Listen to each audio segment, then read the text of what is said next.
22 milyan oo qof oo xaalad cunno la'aan ku wajahaysa geeska Afrika.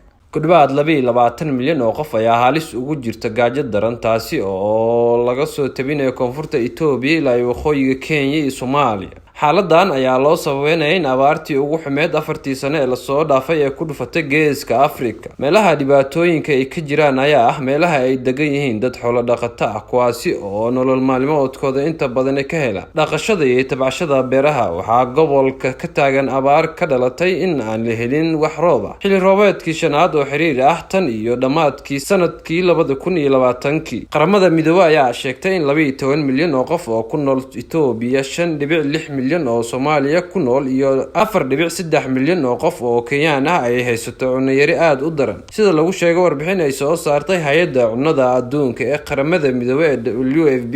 23 bishan, tirada guud ee dadka cunno yarida wajahaysa ayaa laba jibaarmatay oo gaartay 13 milyan bilowgii sanadkii hore ee 2022. Guud ahaan gobolka geeska Afrika 1.7 milyan oo qof ayaa guryahooda uga barakacay biyo iyo baad la'aan, sida lagu sheegay warbixintani.